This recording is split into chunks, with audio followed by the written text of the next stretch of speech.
আর এরপরে পড়ি হলো আল্লাহুম্মা আফিনি ফি বাদানি, আল্লাহুম্মা আফিনি ফি সামি, আল্লাহুম্মা আফিনি ফি বাসরি, লা ইলাহা ইল্লা আনতা।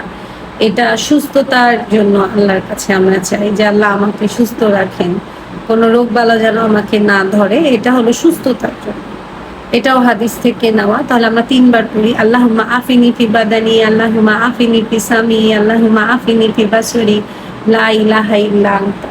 আল্লাহুম্মা আফিনি ফি বাদানি, আল্লাহুম্মা আফিনি ফি সামি, আল্লাহুম্মা আফিনি ফি বাসরি, লা ইলাহা ইল্লা আনতা। আল্লাহুম্মা আফিনি ফি বাদানি, আল্লাহুম্মা আফিনি ফি সামি, আল্লাহুম্মা আফিনি ফি বাসরি, লা ইলাহা ইল্লা আনতা। এরপরে আমি আল্লাহর আরেকটা সুনাম পড়ি, তবে তার আগে সুনাম পড়ার পরে আরো কিছু জিকির করি। এটা আল্লাহর এমন একটা সুনাম, এমন একটা নাম আল্লাহর, যেটার একটা স্পেসিফিক নাম আছে আমার মনে নেই, বাট এটা যদি পড়া হয় রাসূল সাল্লাল্লাহু আলাইহি ওয়াসাল্লাম বলেছেন যে এইটা পড়ে যে যা চাবে সেটা পাবে।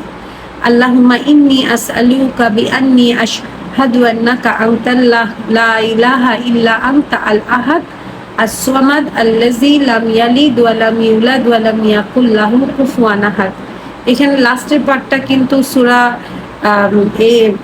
আমরা কুল হুয়াল্লাহু আহাদ যেটা পড়ি সূরা ইখলাসের মতো। এখানে একদমই আল্লাহর সুনাম, আল্লাহর ডেফিনেশনের মতো করে এই জিকিরটা করা, এবং এটা পড়লে এটার পরে আমরা যা দোয়া চাই কবুল হয়ে যায়। আপনারা চাইলে দোয়া শুরুতেও এটা পড়ে নিতে পারেন। আমি সামহাও কেন এটা পরের দিকে এসে পড়ি। এরপরে আমি আমার বাবা মার জন্য দোয়া করি, রব্বির হামহুমা কামা রব্বাইনি সগীরা। এরপর আমার সন্তানদের জন্য করি রব্বি হাবলি মিনাস সালিহিন। আবার আমার বাবা মাদের জন্য করি রব্বিক ফিরলি ওয়ালি ওয়ালিদাইয়া। আর এরপরে আমি উত্তম সন্তান, যেন সন্তান আমার চোখের, এবং জীবন সঙ্গী যদি কারো থাকে, জীবন সঙ্গী এবং সন্তান যেন আমার চোখের শান্তি হয়ে যায়, ওই জন্য আমি এটা পড়ি রব্বানা হাবলানা মিন আজওয়াজিনা ওয়া যুররিয়াতিনা কুররাতা আইয়ুনিন ওয়াজআলনা লিল মুত্তাকিনা ইমামা।